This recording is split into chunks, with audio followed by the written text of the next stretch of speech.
Popcorn Junkies here! Hello and welcome to the Popcorn Junkies. Welcome to the Popcorn Junkies. We have two filmic reference about our torsos.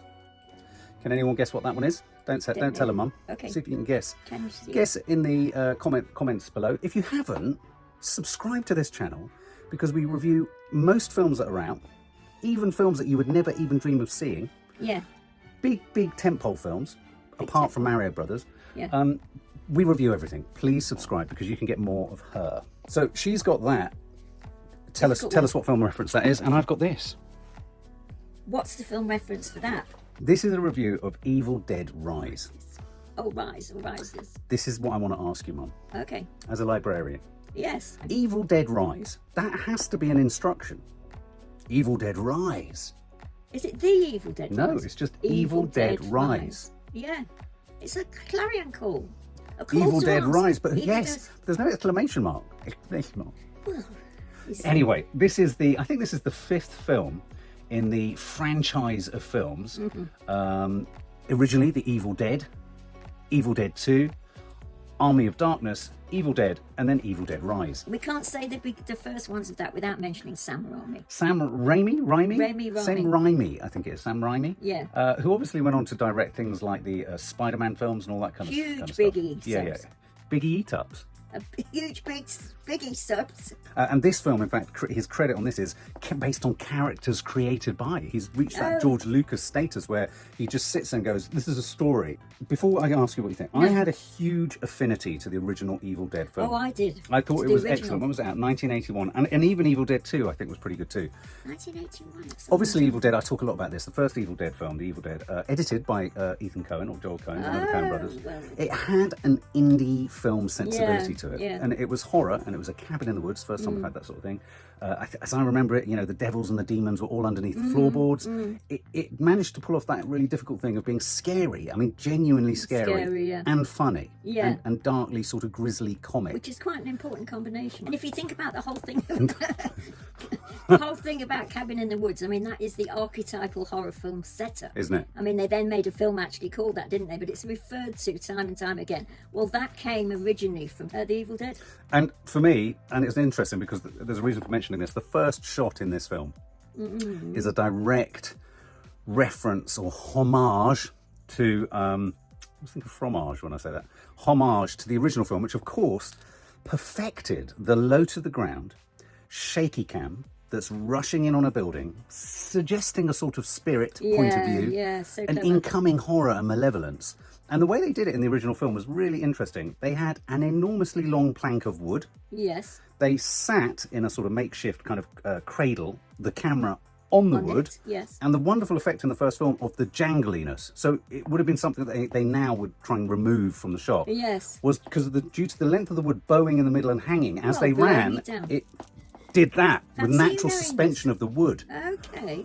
Love that detail. Anyway, and that's what happens there. Well, of course, the opening shot of this film does exactly the same, but with modern technology in the form of what, Mum? I don't know.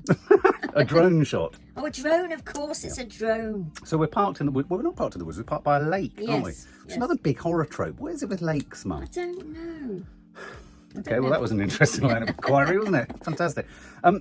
Most of the other films always sort of reference around or riff around the same setup or similar characters. One of the most famous characters from the films is Ash Williams, played by Bruce Campbell, who was in the original film. Yes, they kept going on about Bruce Campbell. I've got an action figure of Ash somewhere. have you? Yeah, with his chainsaw.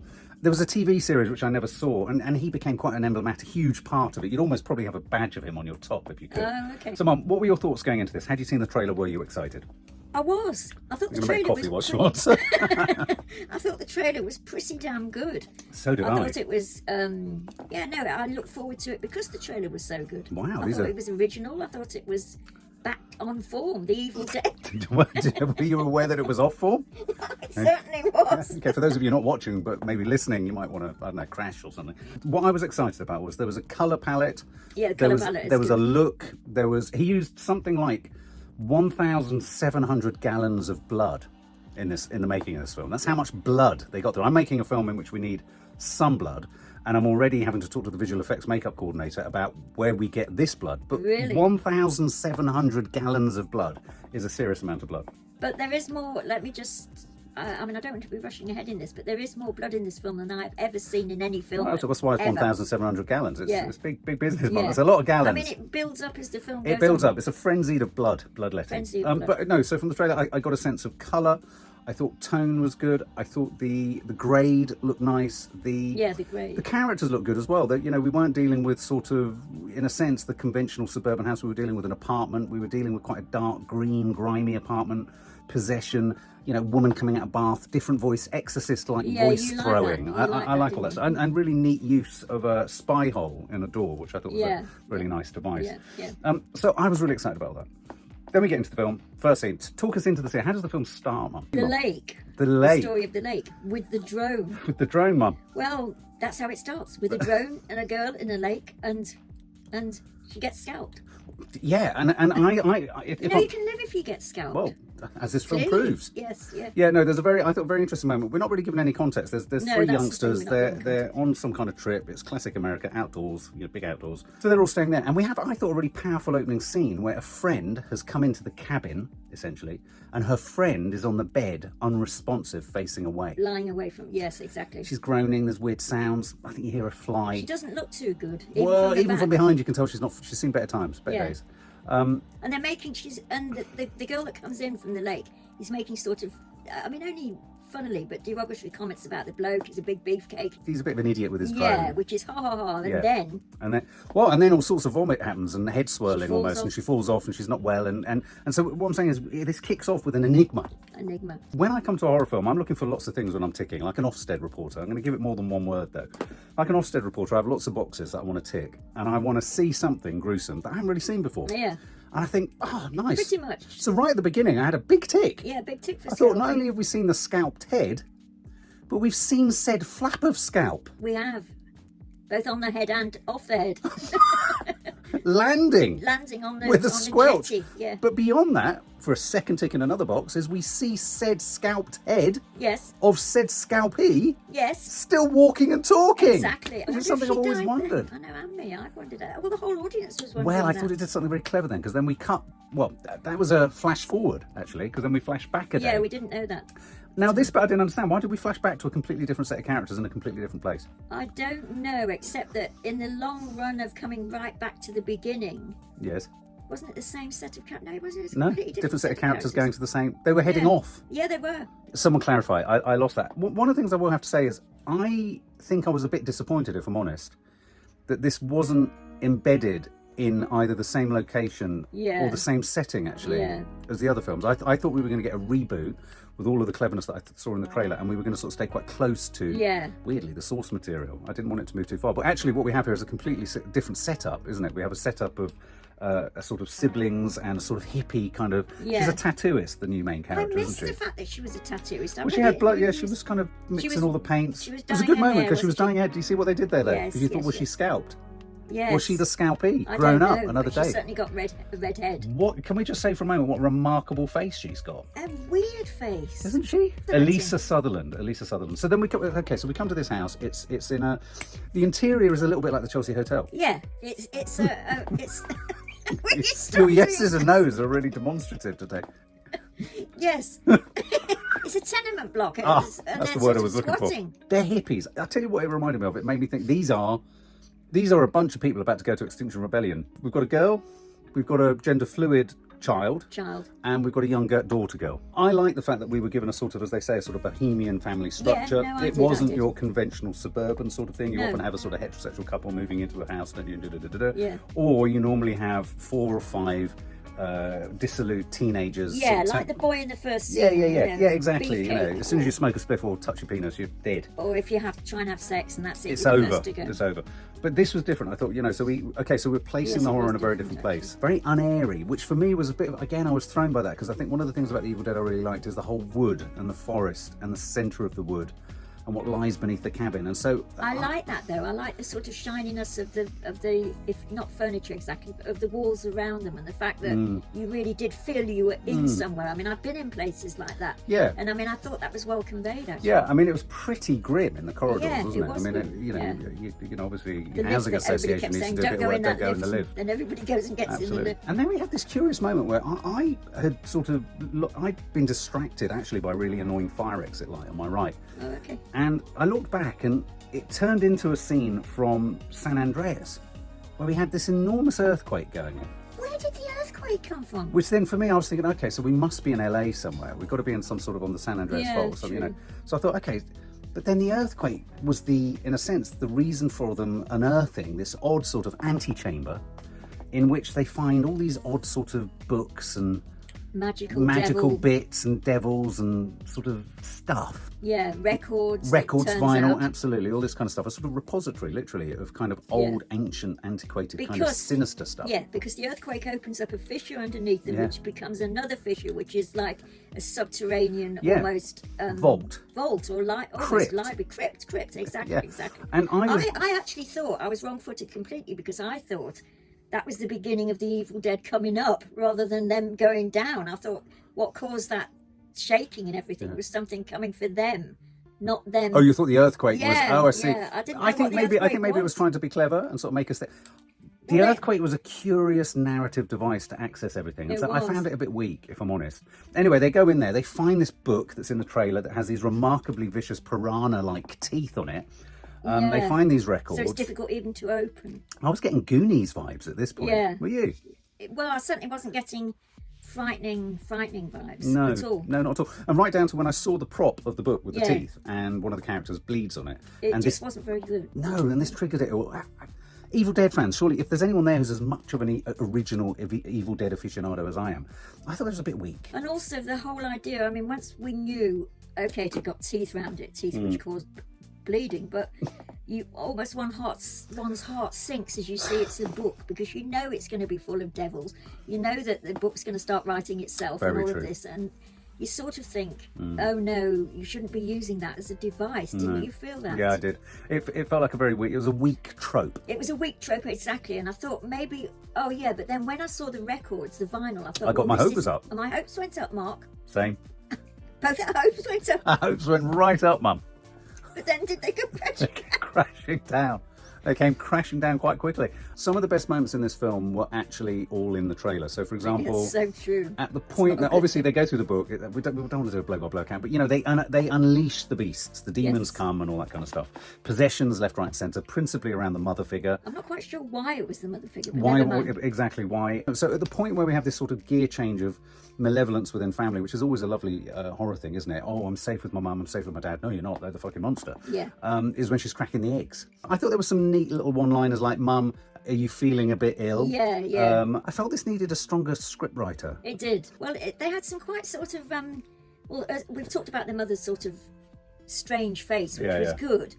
The children looked good as well in a way, didn't they? I mean, the boy Everything with that looked face, brilliant. Yeah, Everything was teed up for a brilliant film. Yeah, but then didn't even go all of the anywhere. aspects and attributes and tropes I would have forgiven, because you're like, okay, this is a horror film. Yes, I agree. But I think what it absolutely lacked was in any way any cleverness in the script. Yeah. And I think cleverness it doesn't just have to be comedy, but cleverness needs to be something that, I don't know, I wasn't wrong-footed or surprised. And I think one of the weirdest things about this film, there were many moments where you sort of raised an eyebrow or laughed or guffawed or, you know, went, oh, that's a bit squeamish. I wasn't scared once. No, I wasn't. And I was from the trailer. I was unnerved by the trailer. Yeah. And so what looked good in the trailer, where she kind of came out the bath and says, "Mummy's with the maggots." Yeah, I thought it was... Didn't really work in the film. I thought when she was like a spider creature in the corner of the kitchen, that worked really well in the trailer, but just felt like we've seen that before. Yeah. It didn't scare me. No. And it And you didn't got make the me young laugh. girl who was sort of, everything was sort of then built round trying to protect the young girl, wasn't Yes. it? No, it wasn't good. It You're right, wasn't. Mum. Yeah, no, it just wasn't. Depressed.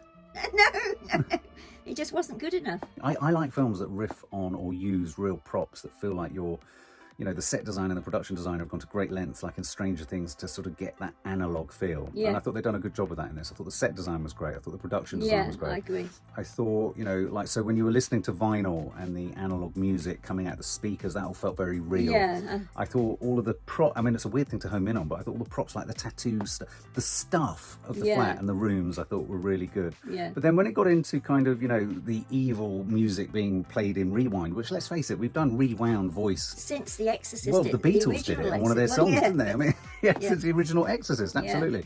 And I didn't feel that even if it was going to do all those things that have been so obviously done elsewhere, it needed to do it in a really robustly funny way. Yeah. It needed to have sort of such an arched kind of, we're using this device again type approach. Have confidence in itself, which it didn't. And then we had these subsidiary characters of the neighbours who just didn't, for me, add anything. You know, one with a shotgun, one, you know.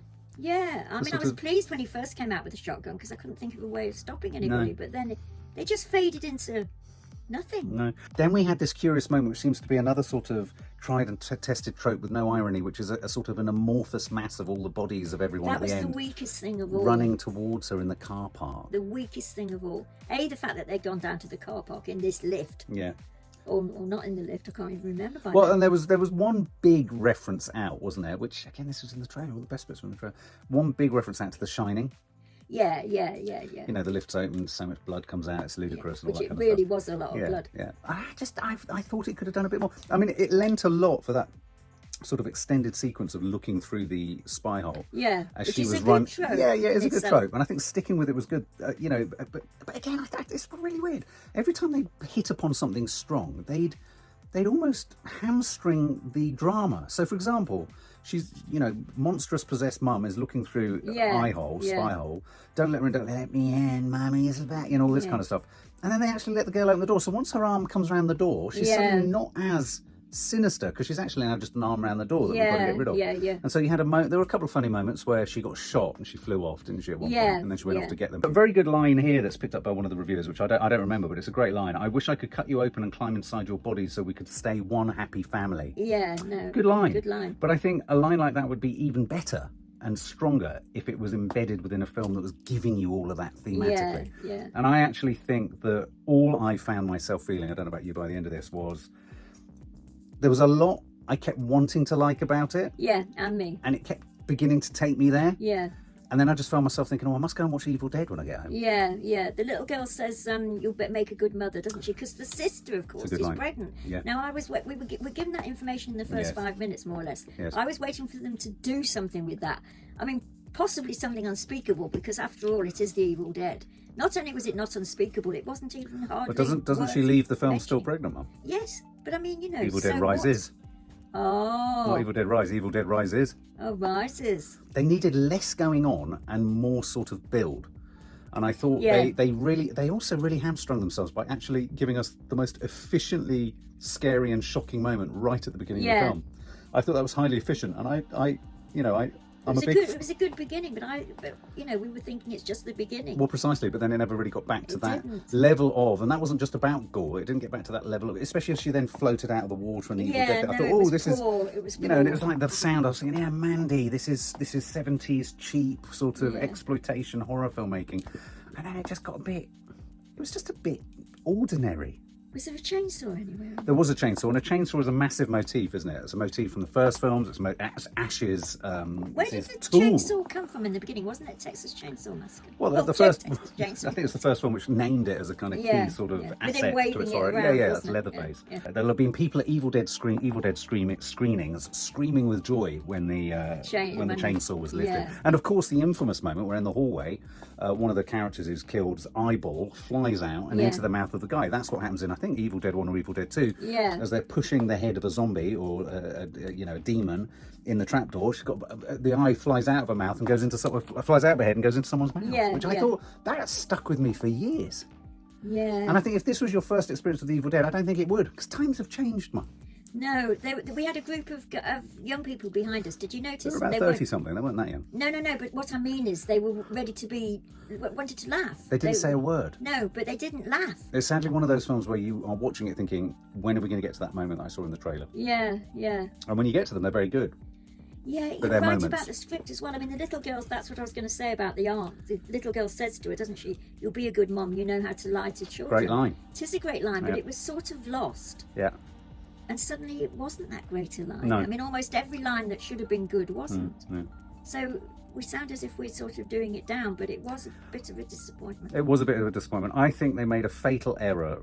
I mean, I think they did a really good job of creating a new environment and location and set. Yeah. And I liked it and I believed it and I thought, okay, I settled into it. I thought, I'm ready to be no, taken. I want the did, Evil Dead to Mark, be I taken did. to a new Yeah, place. yeah. And then it so did deliver that I found myself pining quite literally for the woods. Yeah. I was really excited about this. This has been on my notice board as the horror of the film to get excited about, a horror film of the year to get excited about. It's a incredibly, I think, iconic franchise, Evil Dead. Yeah. It struggled or has struggled in the past to fall foul of the Halloween thing. I don't think it becomes banal. I think there is this comic aspect to it that adds to the horror.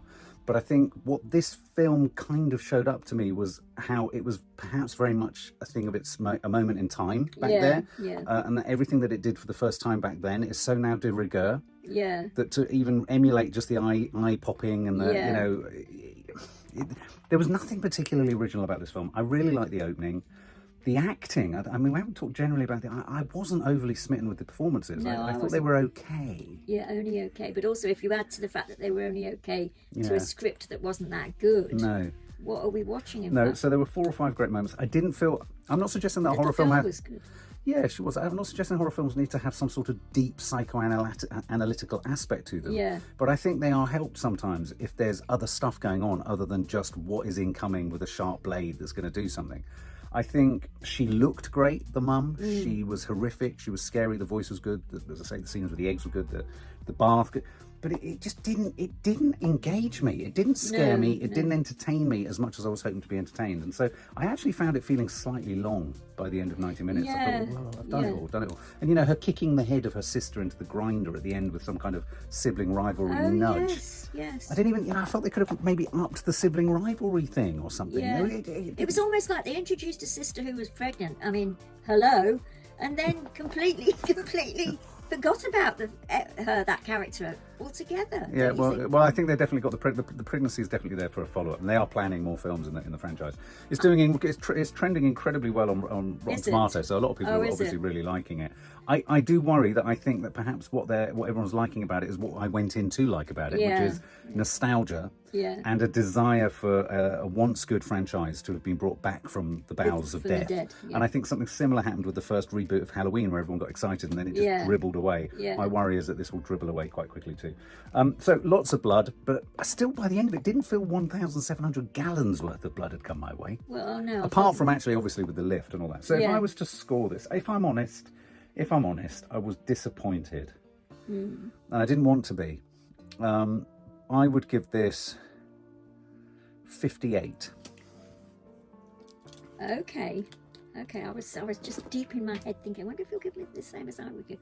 49. I'd give it. Straight in. Yeah. Okay. I mean, for me, the writing was on the wall, and it all started to go very wrong with the appearance of the book, which is a strange thing for a librarian to say, but I just knew we were on a hide into nothing. I knew there'd be monks talking about the Evil Dead. I knew that there'd be, I thought if the records looked promising, I knew the voice would be going backwards and we're in Beatles territory, you're right.